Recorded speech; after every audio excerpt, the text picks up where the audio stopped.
لله وكفى وسلام على عباده الذين اصطفى أما بعد أعوذ بالله من الشيطان الرجيم بسم الله الرحمن الرحيم قد أفلح من تزكى وذكر اسم ربه فصلى بل تؤثرون الحياة الدنيا والآخرة خير وأبقى إن هذا لفي الصحف الأولى صحف إبراهيم وموسى صدق اللہ العظیم۔ یہ سورہ اعلیٰ کی چند آیتیں، آخری آیتیں آپ کے سامنے پڑھی گئی ہیں۔ ان آیتوں میں اللہ تعالیٰ نے کامیاب انسان کے 3 اصول بیان فرمائے ہیں۔ اگر کوئی آدمی یہ چاہتا ہے کہ وہ دنیا اور آخرت میں کامیاب ہو جائے تو اس کو 3 چیزیں اختیار کرنی پڑیں گی۔ 3 چیزوں کو وہ اختیار کر لے گا تو وہ کامیاب ہو جائے گا۔ اللہ تعالیٰ فرماتے ہیں قد افلح من تزکا، کامیاب ہو گیا وہ شخص جس نے اپنے آپ کو پاک کر لیا، اپنا تزکیہ کر لیا۔ وذکر اسم ربہ، اور اپنے رب کو، اپنے رب کے نام کا ذکر کیا۔ فصلی، پھر اس نے نماز پڑھی۔ تو 3 باتیں اللہ تعالیٰ نے اس میں ذکر فرمائی ہیں کہ وہ آدمی کامیاب ہوا جس نے اپنا تزکیہ کر لیا اور اپنے رب کے نام کو یاد کیا اور نماز پڑھی۔ تو 3 چیزیں ہوئی، ایک تزکیہ، دوسرا ذکر اللہ کے نام کو یاد کرنا، اور تیسرا ہے نماز پڑھنا۔ تو پہلی چیز ہے تزکیہ۔ تزکیہ کا معنی ہے پاکیزگی، طہارت۔ حضرت شاہ ولی اللہ صاحب محدث دہلوی رحمۃ اللہ علیہ نے لکھا ہے کہ طہارت اور پاکیزگی یہ ایسا اصول ہے جو پچھلی امتوں میں بھی اس کی تعلیم دی گئی تھی۔ تقریباً ساری شریعتوں میں اس کا حکم دیا گیا، پچھلے امتوں کو بھی اس کی تعلیم دی گئی۔ تو اب طہارت اور پاکیزگی میں دونوں چیزیں آتی ہیں، ظاہری پاکیزگی، ظاہری طہارت اور باطنی طہارت۔ حضرت شاہ عبدالعزیز صاحب محدث دہلوی رحمۃ اللہ علیہ نے لکھا ہے کہ یہاں اللہ تعالیٰ نے جو فرمایا کہ کامیاب ہو گیا وہ شخص جس نے اپنا تزکیہ کر لیا، یعنی اپنے باطن کو پاک کر لیا، اپنے اندرون کو پاک کر لیا۔ کس سے پاک کر لیا؟ اپنے دل کو، اپنے اندرون کو پاک کر لیا، اپنے باطن کو پاک کر لیا، کفر سے، شرک سے، نفاق سے اور غلط اور فاسد عقیدوں سے۔ کفر گندگی ہے، شرک گندگی ہے، نفاق گندگی ہے، اور غلط عقیدے، فاسد عقیدے یہ گندگی ہے۔ تو ان گندگیوں کے ساتھ کوئی آدمی کامیاب نہیں ہو سکتا۔ تو کامیابی کے لیے شرط ہے کہ اس کا دل کفر سے پاک ہو، شرک سے پاک ہو، نفاق سے پاک ہو اور غلط عقیدے سے پاک ہو۔ اس لیے کہ کوئی آدمی غلط عقیدہ اگر وہ رکھتا ہے، کوئی ایک بھی غلط عقیدہ اگر اپنے اندر رکھتا ہے تو اس غلط عقیدے کے ساتھ وہ کامیاب نہیں ہو سکتا۔ اس غلط عقیدے کے ساتھ اسے کامیابی نہیں مل سکتی، اور فاسد اور غلط عقیدوں کی وجہ سے اس کی عبادتیں اللہ کے ہاں قبول نہیں ہوتی، اور اس فاسد اور غلط عقیدوں کی وجہ سے اللہ تعالیٰ اس سے راضی اور خوش نہیں ہوتے ہیں۔ تو اس لیے اپنے باطن کو ان گندگیوں سے پاک کرنا ضروری ہے۔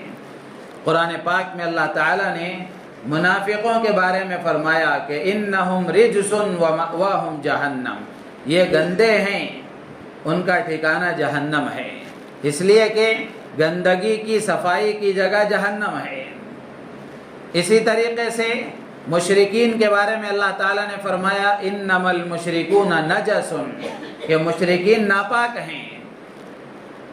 تو کفر اور شرک اور نفاق یہ گندگیاں ہیں، پاک کامیابی کے لیے ان گندگیوں سے پاک ہونا ضروری ہے، غلط عقیدوں سے اپنے آپ کو پاک کرنا ضروری ہے۔ تو اسی طریقے سے یہ تو باطن کی پاکی ہوئی، جہاں عقیدے کی پاکیزگی ضروری ہے، وہیں اخلاق کی پاکیزگی بھی ضروری ہے۔ عقیدوں کا درست ہونا بھی ضروری ہے، اخلاق کا پاکیزہ ہونا بھی ضروری ہے، اس لیے کہ اخلاق کا جو مرکز ہے وہ دل ہے، اخلاق کا جو مرکز ہے وہ دل ہے۔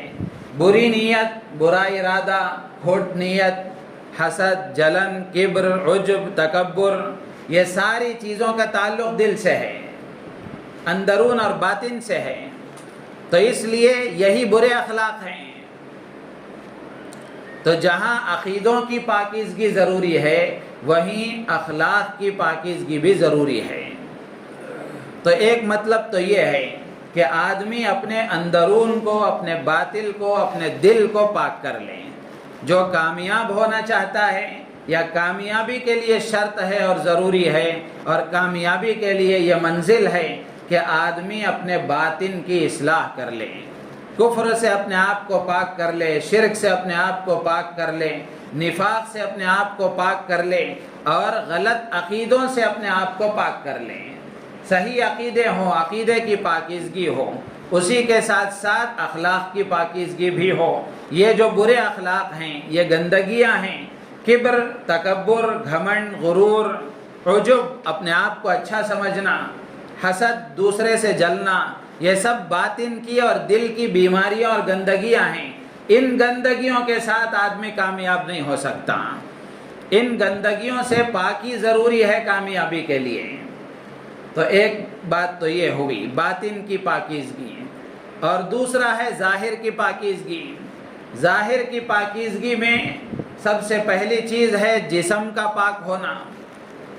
جسم کا پاک ہونا، جسم کی پاکیزگی کا مطلب یہ ہے کہ آدمی کے جسم پر خون لگے، پیپ لگے، پیشاب لگے، پاخانہ لگے، اس سے جسم گندا ہو جاتا ہے۔ اس سے آدمی کو اپنے جسم کو پاک کرنا پڑتا ہے۔ اور اسی طریقے سے اگر وضو آدمی کا ٹوٹ جائے تو اس سے بھی پاکی حاصل کرنا پڑتا ہے نماز کے صحیح ہونے کے لیے۔ اور جسم کی ناپاکی میں سب سے بڑی ناپاکی جنابت ہے، کہ آدمی پر غسل فرض ہو جائے تو اس وقت میں اپنے جسم کو پاک کرنا ضروری ہے۔ اللہ کے نبی علیہ الصلاۃ والسلام نے بلکہ خود قرآن میں اللہ تعالیٰ نے ارشاد فرمایا وَإِن كُنتُمْ جُنُبًا فَاطَّهَّرُوا، اگر تم پر غسل فرض ہو جائے تو خوب اچھی طرح پاکی حاصل کیا کرو۔ اور اللہ کے نبی علیہ الصلاۃ والسلام نے فرمایا کہ اگر غسل فرض ہو جائے تو ظاہر میں تو کوئی گندگی نظر نہیں آتی، لیکن پورا جسم گندا ہو جاتا ہے۔ اس لیے اللہ کے نبی نے فرمایا کہ اچھی طریقے سے غسل کیا کرو۔ تحت کل شعرۃ جنابۃ، اس لیے کہ ہر بال کے نیچے جنابت اور گندگی ہوتی ہے۔ تو اس لیے جسم کا پاک ہونا ضروری ہے۔ اور اسی طریقے سے ظاہر کی پاکیزگی میں دوسری چیز آدمی کے لباس کا پاک ہونا ضروری ہے۔ یہ مرد کے لیے ہے، عورت کے لیے بھی یہی حکم ہے۔ عورت کے مہینے میں ایک مرتبہ ایام ہوتے ہیں، تو ماہواری کے ایام کے بعد یا اسی طریقے سے بچے کی ولادت کے بعد جو خون آتا ہے، اس کے بعد میں جو عورت کو پاکی حاصل کرنا پڑتا ہے، اس وقت میں بھی عورت کو اچھی طرح پاکی حاصل کرنا، اچھی طرح غسل کرنا ضروری ہے۔ یہ بھی جسم کی گندگی ہے، اس سے بھی اپنے آپ کو پاک کرنا ضروری ہے۔ اور اسی طریقے سے ظاہر کی پاکیزگی میں آدمی کے لباس کا پاک ہونا بھی ضروری ہے، لباس کی پاکیزگی بھی ضروری ہے۔ اور اسی طریقے سے علماء نے لکھا ہے کہ ظاہر کی پاکیزگی میں آدمی کے اپنے مال کی پاکیزگی بھی ضروری ہے، کہ مال بھی پاکیزہ ہو۔ اس لیے کہ اگر مال پاکیزہ نہیں ہوگا تو حرام لقمہ اندر جائے گا، جس کی وجہ سے جذبات غلط بنیں گے، جسم بھی ناپاک ہو جائے گا، اندرونی جذبات بھی ناپاک ہو جائیں گے، باطن بھی ناپاک ہو جائے گا۔ تو اس لیے مال کی پاکیزگی بھی ضروری ہے۔ مال کیسے پاک ہوتا ہے؟ اللہ کے نبی علیہ الصلوۃ والسلام نے فرمایا کہ مال میں اللہ نے جو حقوق رکھے ہیں ان حقوق کی ادائیگی سے مال پاک ہوتا ہے۔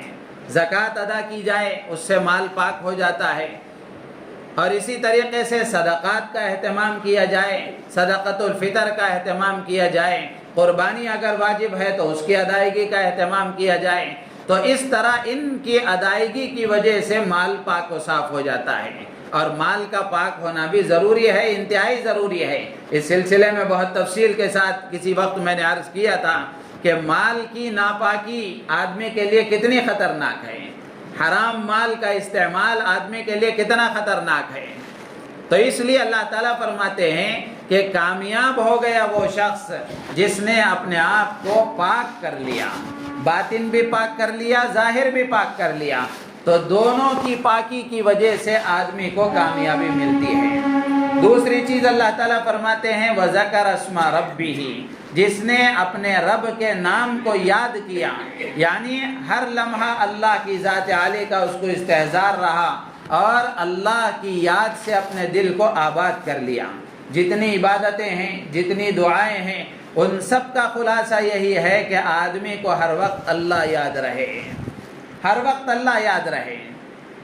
قرآن میں اللہ تعالیٰ نے نماز کا مقصد بیان فرمایا وَأَقِمِ الصَّلَاةَ لِذِكْرِي، کہ نماز کو قائم کرو میری یاد کے لیے، نماز کو قائم کرو میری یاد کے لیے۔ تو یہ دوسری چیز ہے کامیابی کے لیے کہ آدمی اللہ کو ہمیشہ یاد رکھے۔ یہ جو ذکر اور تسبیحات بتائی جاتی ہیں یہ اس لیے تاکہ یاد رکھنے کی عادت پیدا ہو جائے، یاد کرتے کرتے کرتے کرتے اب اللہ ہمیشہ یاد رہ جائے، اس کے لیے ذکر کرایا جاتا ہے، ورنہ مقصود ذکر کرنا نہیں ہے، مقصود اللہ کو یاد رکھنا ہے۔ تو یاد کرتے کرتے آدمی اس کیفیت تک پہنچتا ہے کہ پھر ہمیشہ اللہ تعالیٰ اسے یاد رہ جاتے ہیں۔ تو یہ دوسری چیز ہے کامیابی کے لیے۔ تیسری چیز ہے نماز۔ نماز تو افضل العبادات میں سے ہے، اللہ کے تقرب کے لیے اور آدمی کے اسلام کے اظہار کے لیے نماز سے بڑا کوئی عمل نہیں ہے۔ آدمی مسلمان ہے اس کے لیے دلیل یہ ہے کہ وہ نماز کا پابند ہے، وہ نماز کا پابند ہے، اس لیے کہ اللہ کے نبی علیہ الصلوۃ والسلام نے تو ارشاد فرمایا بین العبد و بین الکفر ترک الصلاۃ، کہ ایمان اور کفر کے درمیان نماز کے چھوڑنے کا فرق ہے۔ اگر کوئی آدمی نماز کو چھوڑنے کا عادی ہو گیا ہے اور نماز چھوڑنے کی عادت اس کی بن گئی ہے تو اس کا مطلب یہ ہے کہ وہ ایمان کے علاوہ دوسرے راستے پر پڑ گیا ہے۔ اللہ حفاظت فرمائے کسی نہ کسی دن نتیجے پر پہنچ جائے گا۔ تو اس لیے نماز بڑی اہم عبادت ہے، لیکن مسلمانوں کا ایک بڑا طبقہ رمضان میں نمازی ہوتا ہے، رمضانی نمازی ہوتا ہے، اور جیسے ہی رمضان کا چاند، عید کا چاند نظر آتا ہے، رمضان ختم ہو جاتا ہے، پھر اس کے بعد گویا مسلمان یہ سمجھ لیتا ہے کہ اب نماز جو فرض تھی وہ ختم ہو گئی، پھر اب آئندہ سال نماز فرض ہوگی جب رمضان کا چاند نظر آئے گا۔ حالانکہ ایسا نہیں ہے۔ جو بالغ ہے مرد عورت پر دن میں 5 وقت نماز فرض ہے، اور اللہ کے نبی علیہ الصلوۃ والسلام نے حدیث میں یہاں تک ارشاد فرمایا کہ نماز ایمان کی علامت ہے، نماز ایمان کی علامت ہے۔ اس کے لیے دلیل یہ ہے کہ اللہ کے نبی فرماتے ہیں کہ عشاء اور فجر کی نماز، عشاء اور فجر کی نماز، یہ 2 نمازیں منافق پر ہی بھاری ہو سکتی ہیں، مسلمان اس کو نہیں چھوڑ سکتا، مسلمان اس کو نہیں چھوڑ سکتا۔ اب ہر آدمی اپنے بارے میں غور کر لے کہ عشاء کی نماز پڑھنے میں کتنی دقت ہوتی ہے، فجر کی نماز کے لیے اٹھنے میں کتنی دقت ہوتی ہے۔ ظاہر سی بات ہے عشاء کی نماز کا وقت جو ہے وہ کاروبار سے آدمی تھکا ہوا گھر آتا ہے، یا تو اس وقت میں آرام کا تقاضا ہے، یا پھر گھر کے افراد کے ساتھ یا دوست احباب کے ساتھ گپ شپ کا موقع ہے، اور فجر کی نماز کے لیے نیند سے بیدار ہونا اور گرم گرم بستر کو چھوڑنا، پیاری پیاری نیند کو چھوڑنا، اللہ کو راضی کرنے کے جذبے کے بغیر، اللہ کی محبت کے بغیر یہ تو ہو ہی نہیں سکتا۔ اور ایمان جب اندر مضبوط ہوتا ہے تو پھر وہ ایمان آدمی کو فجر کے لیے بھی جگاتا ہے، عشاء کی نماز بھی پڑھاتا ہے۔ تو اس لیے گویا کامیابی کے یہ 3 اصول اللہ تعالیٰ نے بیان فرمائے. اور اللہ نے کیا فرمایا؟ کامیاب ہو جائے گا نہیں فرمایا. اللہ کہتے ہیں قد افلح، تحقیق کہ وہ کامیاب ہو گیا. جس میں یہ 3 باتیں ہیں وہ سمجھ لے کہ وہ کامیاب ہو گیا. ایک، اپنا تزکیہ کرنا، اپنے باطن کو بھی صاف کرنا، اپنے ظاہر کو بھی صاف کرنا، اپنے اخلاق کا بھی تزکیہ کرنا، اپنے اخلاق کو بھی اچھا بنانا، اپنے عقیدوں کو بھی اچھا بنانا. اس سے متعلق اللہ تعالیٰ توفیق دے تو عقیدے کے متعلق کل آپ کے سامنے تفصیل سے بات عرض کی جائے گی. عقیدوں کا درست ہونا انتہائی ضروری ہے، اور اسلام کے موٹے موٹے عقیدے یہ درست ہونا ضروری ہے، اس کا علم ہونا ضروری ہے. اگر علم نہیں ہوا تو آج بہت سارے ایمان فروش یا ایمان کے خریدار اور مسلمان ہونے کے نام پر، ایمان کے نام پر ایمان کو ختم کرنے کی سازشیں روز بروز ہو رہی ہیں. تو اس لیے ہر آدمی کو چوکنا ہونا ضروری ہے. تو یہ 3 چیزیں اگر کوئی آدمی اپنے اندر پیدا کر لیتا ہے، اللہ تبارک و تعالیٰ فرماتے ہیں کہ وہ آدمی کامیاب ہو گیا. اللہ تعالیٰ ہم سب کو ان باتوں پر عمل کی توفیق عطا